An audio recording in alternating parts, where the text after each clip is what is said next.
ಇವತ್ತಿನ ಜಗತ್ತಿನಲ್ಲಿ ಮಹತ್ವಾಕಾಂಕ್ಷೆ ಅನ್ನೋದು ಒಳ್ಳೆದು. ಆದ್ರೆ ಅದೇ ಮಹತ್ವಾಕಾಂಕ್ಷೆ ಗೀಳಾಗಿ ಬದಲಾದಾಗ ಆಗ ಆರೋಗ್ಯಕರ ಗುರಿಗೋ ವಿನಾಶಕಾರಿ ಆಸೆಗೋ ನಡುವೆ ಇರೋದು ಒಂದೇ ಒಂದು ತೆಳುವಾದ ಗೆರೆ. ನಾವೊಂದು ಒಳ್ಳೆ ಜೀವನ ಕಟ್ಟೋಕ್ ಹೊರಟಿದೀವಾ ಅಥವಾ ಅದನ್ನೇ ಉತ್ತಮಗೊಳಿಸೋ ಹಠದಲ್ಲಿ ನಮ್ಮನ್ನೇ ನಾವು ಸುಟ್ಟಾಕ್ಕೊಳ್ತಿದ್ದೀವಾ? ಬನ್ನಿ, ಈ ಸೂಕ್ಷ್ಮ ವ್ಯತ್ಯಾಸವನ್ನ ಒಂದು ಕಥೆಯ ಮೂಲಕ ಅರ್ಥ ಮಾಡ್ಕೊಳ್ಳೋಣ. ಮೊದಲಿಗೆ ಒಂದು ನೇರವಾದ ಪ್ರಶ್ನೆಯಿಂದ ಶುರು ಮಾಡೋಣ.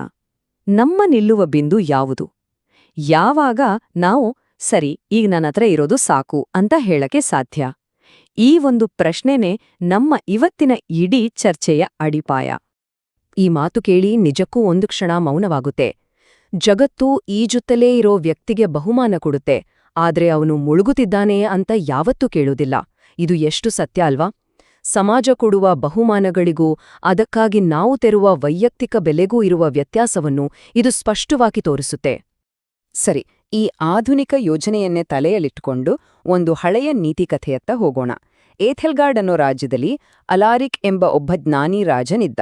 ಅವನ ಚಿಂತೆ ಯುದ್ಧ ಅಥವಾ ಬರಗಾಲದ ಬಗ್ಗೆ ಇರಲಿಲ್ಲ, ಬದಲಾಗಿ ಅವನ ರಾಜ್ಯದ ಜನರ ಆತ್ಮದ ಹಸಿವಿನ ಬಗ್ಗೆ ಇತ್ತು. ಅಂದ್ರೆ ಅವರ ಆಸೆಗಳ ಬಗ್ಗೆ ಅವನಿಗೆ ಚಿಂತೆ ಇತ್ತು. ಹೀಗಿರುವಾಗ ತನ್ನ ಜನರನ್ನ ಪರೀಕ್ಷಿಸೋಕೆ ರಾಜ ಅಲಾರಿಕ್ಗೆ ಒಂದು ಯೋಚನೆ ಬಂತು. ಅವನು ಒಂದು ದಿನ ಎಲ್ಲರನ್ನೂ ರಾಜ್ಯದ ಮಹಾನದಿಯ ದಡದಲ್ಲಿ ಸೇರಿಸಿದ. ಅಲ್ಲಿ ಒಂದು ಸರಳವಾದ ಆದ್ರೆ ತುಂಬಾನೇ ಆಕರ್ಷಕವಾದ ಸವಾಲನ್ನು ಘೋಷಿಸಿದ. ಈ ನದಿಯನ್ನ ಈಜಿ ಆಚೆ ಹೋಗಿ ವಾಪಸ್ ಬಂದ್ರೆ ಅಂದ್ರೆ ಪ್ರತಿಯೊಂದು ಸುತ್ತಿಗೂ ಚಿನ್ನದ ಬಹುಮಾನ.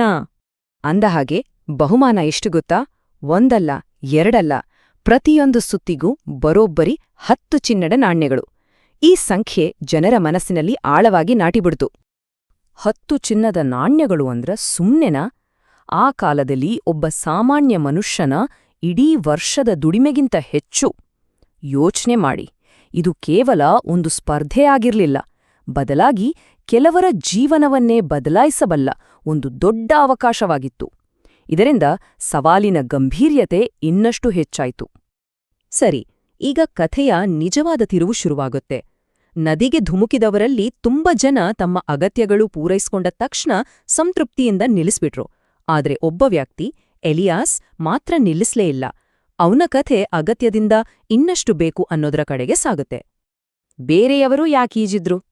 ಒಬ್ಬನಿಗೆ ತನ್ನ ಕುಟುಂಬಕ್ಕೆ ಊಟ ಹಾಕಿಸ್ಬೇಕಿತ್ತು, ಇನ್ನೊಬ್ಬನಿಗೆ ಮಗಳ ಮದುವೆ ಮಾಡ್ಬೇಕಿತ್ತು, ಮತ್ತೊಬ್ಬನಿಗೆ ಮುರಿದು ಬಿದ್ದಿದ್ದ ಮನೆಯನ್ನ ಸರಿಪಡಿಸ್ಬೇಕಿತ್ತು. ಅವರ ಗುರಿ ಮುಟ್ಟಿದ ತಕ್ಷಣ ಇಷ್ಟು ಸಾಕು ಅಂತ ತೃಪ್ತಿಯಿಂದ ದಡ ಸೇರ್ಕೊಂಡ್ರು. ಆದ್ರೆ ಎಲಿಯಾಸ್ ಕಥೆಯೇ ಬೇರೆ. ಅವನು ಈಜೋಕೆ ಶುರು ಮಾಡಿದಾಗ ಅವನ ತಲೆಯಲ್ಲಿ ಇದು ನನ್ನ ಕುಟುಂಬವನ್ನ ಸಾಕುತ್ತೆ ಅನ್ನೋ ಯೋಚನೆ ಇತ್ತು.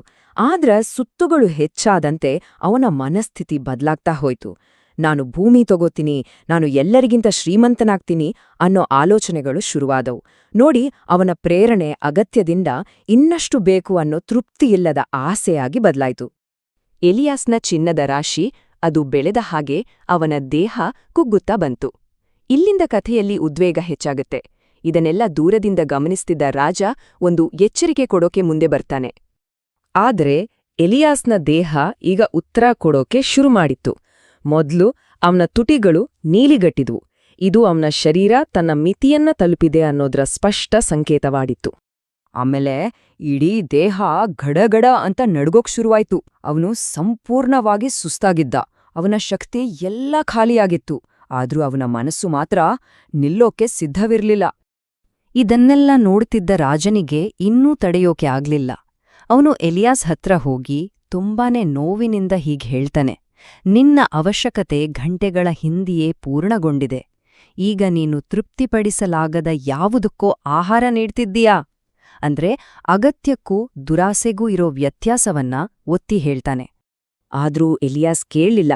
ಅವನು ಇನ್ನೊಂದು ಸುತ್ತುಗೆ ಹೋಗೇಬೇಕು ಅಂತ ಹೊರಟಾಗ ರಾಜ ಕೊನೆಯ ಎಚ್ಚರಿಕೆ ಕೊಟ್ಟ. ಒಬ್ಬ ಮನುಷ್ಯ ಹೇಳಬಹುದಾದ ಅತ್ಯಂತ ಅಪಾಯಕಾರಿ ಪದಗಳು ಅಂದ್ರೆ ಇನ್ನೊಂದೇ ಒಂದು. ಆದ್ರೆ ಅಷ್ಟೇ, ಕಥೆ ಅಲ್ಲಿಗೆ ಮುಗಿದೋಯ್ತು. ನದಿಯ ಮಧ್ಯದಲ್ಲಿದ್ದಾಗ ಅವನ ಹೃದಯ ತನ್ನ ಮಿತಿಯನ್ನ ಮೀರಿತ್ತು. ಅದು ಬಡಿಯೋದನ್ನೇ ನಿಲ್ಲಿಸ್ಬಿಡ್ತು. ಯಾವುದೇ ಚೀರಾಟವಿಲ್ಲದೆ ಅವನು ಮೌನವಾಗಿ ನದಿಯ ಆಳಕ್ಕೆ ಸೇರಿ ಹೋದ. ಸೋ ಈ ಕಥೆ ಕೇಳಿ ಏನನ್ಸುತ್ತೆ? ಇದೊಂದು ಹಳೆ ಕಥೆ ಅಷ್ಟೇನಾ? ಖಂಡಿತ ಇಲ್ಲ. ದಡದಲ್ಲಿ ಉಳಿದ ಆ ಚಿನ್ನ ಏನಿದೆ ಅಲ್ವಾ, ಅದೇ ಇವತ್ತಿನ ನಮ್ಮ ಜೀವನದ ನಿರ್ಧಯ ನದಿ. ಈ ಹಸಲ್ ಕಲ್ಚರ್ ಅನ್ನೋದೇ ಆ ನದಿ. ಹೌದು, ಇವತ್ತಿನ ನದಿ ಅಂದ್ರೆ ನೀರಲ್ಲ. ಅದು ಮುಂದಿನ ಪ್ರಮೋಷನ್, ದಿನಾಪೂರ್ತಿ ದುಡಿಯೋ ಓವರ್ ಟೈಮ್, ಒಂದ್ರ ಮೇಲೊಂದು ಸೈಡ್ ಹಸಲ್ಗಳು, ಮತ್ತೆ ಮತ್ತೆ ಮಾಡೋ ಅಪ್ಗ್ರೇಡ್ಗಳು, ನಿರಂತರವಾಗಿ ಹಸಲ್ ಮಾಡ್ತಾನೆ ಇರಬೇಕು ಅನ್ನೋ ಒತ್ತಡವೇ ಈ ನದಿ. ಇದನ್ನೇ ನಾವು ಮಿತಿಯಿಲ್ಲದ ಯಶಸ್ಸು ಅಂತ ಕರೆಯೋದು. ಅಂದ್ರೆ ಮಹತ್ವಾಕಾಂಕ್ಷೆ ಅನ್ನೋದು ನಮ್ಮ ಅಗತ್ಯಗಳನ್ನ ಮೀರಿ ಬೆಳೆದಾಗ ಅದು ನಮ್ಮನ್ನೇ ನಾಶ ಮಾಡುವೊಂದು ರೂಪವಾಗಿ ಬದಲಾಗುತ್ತೆ. ಕೊನೆಗೆ ನೆನ್ಪಿಡ್ಬೇಕಾದ ಒಂದು ಮುಖ್ಯವಾದ ಮಾತು ಅಂದ್ರೆ, ಚಿನ್ನ ಯಾವತ್ತೂ ದಡದಲ್ಲೇ ಉಳಿಯುತ್ತೆ. ನದಿಯನ್ನ ದಾಟದು ನಮ್ಮ ಆತ್ಮ ಮಾತ್ರ. ಅಬ್ಬಾ, ಎಂಥ ಮಾತು ಅಲ್ವಾ? ನಿಜವಾಗಿಯೂ ಯಾವುದು ಮುಖ್ಯ ಅನ್ನೋದನ್ನ ಇದು ಮತ್ತೆ ಮತ್ತೆ ನೆನ್ಪಿಸುತ್ತೆ. ಹಾಗಾಗಿ ನಾವು ಎಲ್ಲಿಂದ ಶುರು ಮಾಡಿದ್ವೋ ಅಲ್ಲೇ ಈ ಚರ್ಚೆಯನ್ನ ನಿಲ್ಲಿಸೋಣ.